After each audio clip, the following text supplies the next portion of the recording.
മാതാപിതാക്കള്, രക്ഷിതാക്കള്, കാരണവന്മാര് ഇടപെട്ടാൽ തീരാത്തൊരു പ്രശ്നം ഇപ്പൊ നമ്മുടെ മഹലിലില്ല. ഒന്ന് നേരെ കൈ ചൂണ്ടിയിട്ട് പറ്റൂല എന്ന് പറയാൻ ആണത്തത്തോടെ പറഞ്ഞാൽ നിർത്തിപ്പോകുന്ന മക്കൾ തന്നെ ഉള്ളു ഇപ്പൊ നമ്മുടെ കൂട്ടത്തിൽ. അതിന് മാത്രം ആണുങ്ങൾ ഇപ്പൊ ആരും വളർന്നിട്ടില്ല. കാരണവന്മാരെ വാക്ക് പാലിക്കാതിരിക്കാൻ മാത്രം, അതിന് മാത്രം ഹുങ്കുള്ള ആളുകളൊന്നുമില്ല. നമ്മൾ പറയുന്നില്ല എന്നുള്ളതാണ് അതിൻ്റെ പ്രധാനപ്പെട്ട പോരായ്മ എന്ന് പറയുന്നത്. ആരെങ്കിലും പറയാറുണ്ടോ അത് പറ്റൂലെന്ന്? ആരെങ്കിലും പറയാറുണ്ടോ? ആരുമില്ല. ഇപ്പം നമ്മുടെ ഖത്തീബ് ഉസ്താദ് വന്നതിന് ശേഷം ഒന്നും കൂടെ കുറേയൊക്കെ മാറ്റങ്ങൾ വന്നിട്ടുണ്ട്. എന്നാലും ഉസ്താദ് ഓഡിറ്റോറിയത്തേക്ക് പോകില്ല, ഇപ്പം സൗകര്യമായി. അതൊരവസരമായി കണ്ടിപ്പോൾ. അള്ളാഹു സുബ്ഹാനഹു വ തആല നമ്മുടെ മക്കളെയൊക്കെ നന്നാക്കി തരട്ടെ. ഞാൻ അവസാനം ചുരുക്കി കൊണ്ടുവരികയാണ്, കൂടുതൽ നീട്ടുന്നില്ല. നമ്മുടെ മക്കൾ അള്ളാഹു നമുക്ക് നൽകിയ ഏറ്റവും വലിയ അനുഗ്രഹങ്ങളിൽ ഒരു അനുഗ്രഹമാണ് മക്കൾ. ആ മക്കൾ കേടുവന്നാൽ നമ്മുടെ ഇവിടെ എന്ത് സമ്പാദിച്ച് എത്ര നല്ല പ്രവർത്തനം ചെയ്തിട്ട് ആഖിറത്തേക്ക് പോയാലും കാര്യമില്ല, മക്കളതൊക്കെ കുളമാക്കും, അതെല്ലാം തകിടം മറിക്കും. പരിശുദ്ധ ഖുർആൻ ഓതിയിട്ടല്ലേ ഞാൻ പറഞ്ഞത്? അതിനാദ്യമായിട്ട് വേണ്ടത് 2-3 കാര്യങ്ങൾ ചുരുക്കി ഒന്ന് പറഞ്ഞ് ഞാൻ അവസാനിപ്പിക്കുകയാണ്. ആദ്യമായിട്ട് മക്കൾ നന്നാവാൻ നമ്മൾ ചെയ്യേണ്ടത്, അള്ളാഹുവിൻ്റെ ഹബീബായ റസൂലുള്ളാഹി സ്വല്ലല്ലാഹു അലൈഹി വസല്ലമ തങ്ങൾ പറഞ്ഞു, തുൻകഹുൽ മർഅതു ലിഅർബഇൻ. അള്ളാഹുവിൻ്റെ ഹബീബായ റസൂലുള്ളാഹി സ്വല്ലല്ലാഹു അലൈഹി വസല്ലമ തങ്ങൾ പഠിപ്പിക്കുകയാണ്, 4 കാര്യങ്ങൾക്ക് വേണ്ടി നിങ്ങൾ കല്യാണം കഴിക്കുക. 4 കാര്യങ്ങൾക്ക് വേണ്ടിയാണ് കല്യാണം കഴിക്കുന്നത്. എന്നിട്ട് പറഞ്ഞു ഫൽഫർ ബിദാത്തിദ്ദീൻ, അതിൽ നിന്ന് നിങ്ങൾ ദീനുള്ളത് കൊണ്ടാണെങ്കിൽ നിങ്ങൾ വിജയിക്കുമെന്ന് ഹബീബ് മുഹമ്മദ് മുസ്തഫ സല്ലല്ലാഹു അലൈഹി വസല്ലമ തങ്ങൾ പഠിപ്പിക്കുകയാണ്. ദീനുള്ള മക്കൾ. ആദ്യം നമ്മൾ തുടങ്ങേണ്ടത് ഈ മക്കളുടെ ഉറവിടമുണ്ടാകുന്ന നമ്മുടെ ഭാര്യമാരാകുന്ന കൃഷിയിടത്തിൽ നിന്ന് നമ്മൾ തുടങ്ങിയെങ്കിൽ മാത്രമേ.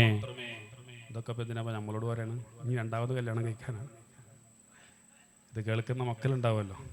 അല്ലെങ്കിൽ ഇന്ന് മുതൽ നമ്മളതിന് മാറ്റം വരുത്തിയ ആ മക്കളിലും അത് കാണാൻ കഴിയും. ഭാര്യമാരാണ് നമ്മുടെ കൃഷിയിടങ്ങൾ. ആ കൃഷിയിടത്തിലാണ് നമ്മുടെ മക്കൾ വളരുന്നത്. നല്ല കൃഷിയിടത്തിൽ വളർന്ന മക്കളാണെങ്കിൽ നല്ല ഫലപുഷ്ടിയുള്ള നാളെ ആഖിറത്തിൽ ഉപകരിക്കുന്ന നല്ല മക്കളിൽ, കൺകുളിർമയുള്ള മക്കളിൽ അള്ളാഹു ഉൾപ്പെടുത്തും. അള്ളാഹു നമ്മുടെ ഭാര്യമാരൊക്കെ സ്വാലിഹീങ്ങളാക്കട്ടെ. ഹബീബായ റസൂലുള്ളാഹി സ്വല്ലല്ലാഹു അലൈഹി വസല്ലമ തങ്ങൾ പറഞ്ഞു, തുൻകഹുൽ മർഅതു ലിഅർബഇൻ ലിമാലിഹാ വലിഹസബിഹാ വലിജമാലിഹാ വലിദീനിഹാ.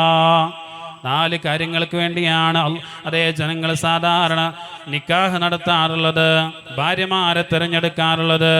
ഒന്നെങ്കിൽ ലിമാലിഹാ, അവളുടെ മുതൽ നോക്കിയിട്ട് കല്യാണം കഴിക്കുന്നവരുണ്ട്. വലിഹസബിഹാ, ചിലപ്പോൾ അവരുടെ തറവാടിത്തം നോക്കിയിട്ട് കല്യാണം കഴിക്കുന്നവരുണ്ട്. വജമാലിഹാ, ചിലപ്പോൾ അവരുടെ സൗന്ദര്യം നോക്കിയിട്ട് കല്യാണം കഴിക്കുന്നവരുണ്ട്. വലിദീനിഹാ, അവരുടെ ദീന നോക്കിയിട്ട് കല്യാണം കഴിക്കുന്നവരുണ്ട്. 4 നോക്കിയിട്ട് കല്യാണം കഴിക്കുന്നവരുണ്ട്. അത് സാധാരണ നടക്കുന്നതാണ്. അതിനുശേഷം അള്ളാഹുവിൻ്റെ ഹബീബായ തങ്ങൾ പറഞ്ഞു, ഫൽഫർ ബിദാത്തിദ്ദീൻ തരിബത് യദാക്. ഫൽഫർ ബിദാത്തിദ്ദീൻ, നീ തെരഞ്ഞെടുത്ത ഭാര്യ, ആ തെരഞ്ഞെടുപ്പുണ്ടല്ലോ, സെലക്ഷൻ ഉണ്ടല്ലോ, അത് നീ മുതലിന് വേണ്ടിയിട്ടാണോ, അവളുടെ തറവാട് കണ്ടിട്ടാണോ, അവളുടെ സൗന്ദര്യം കണ്ടിട്ടാണോ, അവളുടെ ദീന് കണ്ടിട്ടാണോ?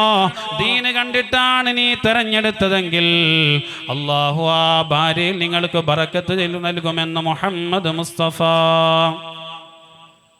സല്ലല്ലാഹു അലൈഹി വസല്ലം. സ്വലാത്തിന്റെ വാർഷികമാണ്. സല്ലല്ലാഹു അലൈഹി വസല്ലം. ഹബീബായ മുഹമ്മദ് മുസ്തഫ സല്ലല്ലാഹു അലൈഹി വസല്ലം ഹബീബായ തങ്ങൾ പറയാണ്, മൻ തസവ്വജ ഇംറഅതൻ ലിഇസ്സിഹാ ലം യസിദുഹുല്ലാഹു ഇല്ലാ ദുല്ലാ. നീ നിന്റെ ഭാര്യയുടെ സ്ഥാനം മോഹിച്ചുകൊണ്ടാണെങ്കിൽ, അവർക്കുള്ളതായ ഉന്നതമായ സ്ഥാനം മോഹിച്ചുകൊണ്ടാണ് നീ അവളെ കല്യാണം കഴിച്ചതെങ്കിൽ ലം യസിദുഹുല്ലാഹു ഇല്ലാ ദുല്ലാ,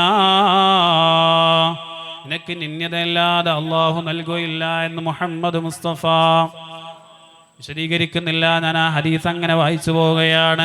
വമൻ തസവ്വജഹാ ലിമാലിഹാ ലം യസിദുഹുല്ലാഹു ഇല്ലാ ഫഖറാ. കല്യാണം കഴിക്കാനിരിക്കുന്ന ചെറുപ്പക്കാരുണ്ടെങ്കിൽ, ചെറുപ്പക്കാരികളുണ്ടെങ്കിൽ ഈ ഹദീസ് ഒന്ന് ചെവി തുറന്ന് കേൾക്കണേ.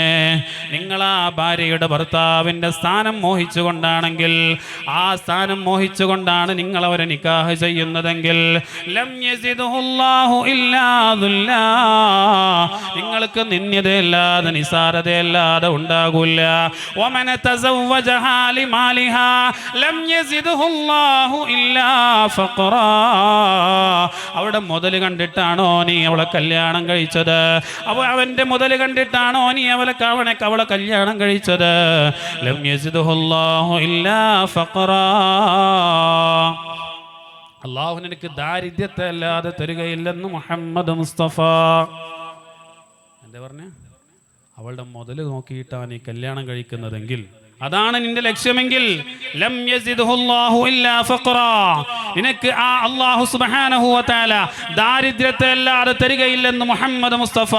തമാശക്ക് പോലും കളവ് പറയാത്ത ലോകത്തിന്റെ നേതാവ് അസ്റഫുൽ വറാ മുഹമ്മദ് മുസ്തഫ സല്ലല്ലാഹു അലൈഹി വസല്ലമ തങ്ങൾ പഠിപ്പിക്കുകയാണ്, നീ സമ്പത്ത് മോഹിച്ച് കെട്ടിയോ, നിങ്ങൾക്ക് ദാരിദ്ര്യമല്ലാതെ അല്ലാഹു നൽകുകയില്ലെന്ന് മുഹമ്മദുർ റസൂലുള്ളാഹ് സല്ലല്ലാഹു അലൈഹി വസല്ലമ തങ്ങൾ പഠിപ്പിക്കുകയാണ്. ومن تزوجها لحسبها, നീ അവളുടെ തറവാട് കണ്ടിട്ടാണോ, അവളുടെ ഗോത്ര മഹിമ കണ്ടിട്ടാണോ, അവളുടെ തറവാടിന്റെ സ്ഥാനം കണ്ടിട്ടാണോ, ഉന്നതി കണ്ടിട്ടാണോ നീ നിക്കാഹ് കഴിക്കുന്നത്, കല്യാണം കഴിക്കുന്നത് എങ്കിൽ അല്ലാഹുവിന്റെ ഹബീബായ തങ്ങൾ പറയുന്നു, ലം യസിദുഹുല്ലാഹു ഇല്ലാ ദനാആ, നിങ്ങൾക്ക് താഴ്ചയില്ലാതെ ഉണ്ടാകില്ല, നിങ്ങൾക്ക് നിസാരതയില്ലാതെ ഉണ്ടാകില്ല, നിങ്ങൾക്ക് നിന്ദ്യതയില്ലാതെ അല്ലാഹു നൽകുകയില്ല മുഹമ്മദ് മുസ്തഫ. തുടർന്ന് പറയാണ്, വമൻ തസവ്വജഹാ ഇംറഅതൻ ലം യതസവ്വജ്ഹാ ഇല്ലാ ലിയഗുല്ല ബസറഹു ഔ ലിയുഹസ്സിന ഫർജഹു ഔ യസില റഹിമഹു. അല്ലാഹുവിന്റെ ഹബീബായ തങ്ങൾ പറയാ, ഈ കല്യാണം കഴിക്കുന്നത് അവർ നല്ല ദീനുള്ള പെണ്ണാണ്, ഹറാമിനെ സൂക്ഷിക്കുന്ന പെണ്ണാണ്, നല്ല കുടുംബ ബന്ധം പുലർത്തുന്ന പെണ്ണാണ്, നല്ല നന്മകൾ ഒരുപാട് ചെയ്യുന്ന പെണ്ണാ, അവൾ നല്ല ദീനുള്ള പെണ്ണാണ്, നീ ദീനുള്ളവളാണ്, അതുകൊണ്ടാണ് അവളെ തെരഞ്ഞെടുക്കുന്നതെങ്കിൽ അല്ലാഹുവിന്റെ ഹബീബായ തങ്ങൾ ദുആ ചെയ്യുകയാ, ബാറക ലഹാ ഫീഹി ബാറകല്ലാഹു ലഹു ഫീഹാ വബാറക ലഹാ ഫീഹി. ദീൻ കണ്ട് തെരഞ്ഞെടുക്കുന്ന ചെറുപ്പക്കാരെ അല്ലാഹു ബറക്കത്ത് ചെയ്യുമെന്ന് മുഹമ്മദ് മുസ്തഫ. ദീൻ കണ്ട് തെരഞ്ഞെടുക്കുന്ന ചെറുപ്പക്കാരി, നിങ്ങൾക്ക് അല്ലാഹു ബറക്കത്ത് ചെയ്യുമെന്ന് മുഹമ്മദ് മുസ്തഫ സല്ലല്ലാഹു അലൈഹി വസല്ലമ തങ്ങൾ പഠിപ്പിക്കുകയാണ്. അതുകൊണ്ട് ഒന്നാമത്തെ കാര്യം ശ്രദ്ധിക്കണേ, ആദ്യമായി നമ്മൾ കൃത്യമായി നമ്മൾ ക്ലിയർ ആക്കേണ്ട വിഷയം എന്ന് പറയുന്നത് നമ്മുടെ നല്ല ദീനുള്ള ഭാര്യയെ തിരഞ്ഞെടുക്കലാണ്. തീരെ നടക്കാത്തത് തന്നെ അല്ലേ? നല്ല ദീനുള്ള പെണ്ണുങ്ങളാവുകൊണ്ട് പ്രേമം കൊണ്ട് തുടങ്ങും അല്ലേ? മിക്കവാറും അറേഞ്ച്ഡ് മാരേജൊക്കെ പോയല്ലോ, മാരേജൊക്കെ പോയി, ഇപ്പോൾ പ്രേമകല്യാണങ്ങളാണ് അല്ലേ? നമ്മുടെ നാട്ടിൽ തന്നെ എടുത്തു നോക്കിയാൽ അതിൽ പകുതിയിലധികം അങ്ങനെ തന്നെ അല്ലേ? നിങ്ങൾ ശരിക്കണേ പറയാൻ കഴിയണില്ല. നമ്മുടെ മഹലിലുള്ള പല കല്യാണങ്ങളും അടുത്തിടെ ഞാൻ വന്നതിന് ശേഷം നടന്ന പല കല്യാണങ്ങൾ എടുത്തു നോക്കിയാൽ പകുതിയിലധികം പ്രേമ കല്യാണങ്ങളാണ്. എന്ന് പറഞ്ഞാൽ സുന്നത്തോണ്ട് തുടങ്ങിയെന്നല്ല, ഹറാമോണ്ട് തുടങ്ങി. നല്ല ദീനുള്ള മണ്ണാണെന്നർത്ഥം. അള്ളാഹു മക്കളെ കാത്തുരക്ഷിക്കട്ടെ, അള്ളാഹു നമ്മുടെ മക്കളെ കാത്തുരക്ഷിക്കട്ടെ. ആ ഹറാമിലൂടെ തുടങ്ങിയ കല്യാണം, ആ ഹറാമിലെ തുടങ്ങിയ ബന്ധം, ആ ഹറാമിലൂടെ തുടങ്ങുന്ന ഭാര്യ, അവളിൽ നല്ല മക്കളുണ്ടാകുമോ? നേരത്തെ സൂചിപ്പിച്ചല്ലോ, ഹറാമ് കൊണ്ട് തുടങ്ങുന്ന കല്യാണങ്ങളുടെ അതന്നെ ഓരോരുത്തരും ടെൻഷനില്ലാത്ത ജീവിതം ഒരാൾക്കില്ല. ഉണ്ടോ? സന്തോഷമുള്ള ജീവിതം ഉണ്ടോ? എല്ലാത്തിലും ടെൻഷനാണ്. കല്യാണത്തിന്റെ അന്ന് മുതൽ തന്നെ തുടങ്ങും ടെൻഷൻ. കാരണം തുടങ്ങുന്നത് തന്നെ ഹറാമിലൂടെയാണ്. ഹറാമ് രഹസ്യമായി ചെയ്യുകയാണെങ്കിൽ നമുക്ക് അതിന് എന്തെങ്കിലുമൊക്കെ പറയാം. ഹറാമ് ആഘോഷമാക്കുന്ന പുതിയ തലമുറയാണ് നമ്മുടെ മുമ്പിലുള്ളത്. കല്യാണങ്ങൾ ആർഭാടങ്ങളാക്കി ഹറാമുകളെ, ദീനിനെ പരസ്യമായി വ്യഭിചരിക്കുന്ന നമ്മുടെ മക്കൾ, ആ മക്കളുടെ ജീവിതത്തിൽ ബറക്കത്തുണ്ടാകോ? ഇതൊക്കെ അനുഭവിക്കുന്നത് വാപ്പമാരാണ്. കാരണം ഇത് മക്കളെ അനുഭവം, മക്കളുടെ എല്ലാ വിഷയങ്ങളും വാപ്പമാരല്ലേ കാണുന്നുണ്ട്, ഉമ്മമാരല്ലേ കാണുന്നുണ്ട്. അവരും കൂടെ ഇതിലേക്ക് വലിച്ചഴക്കപ്പെടുന്ന ദുനിയാവിൽ നിന്ന് തന്നെ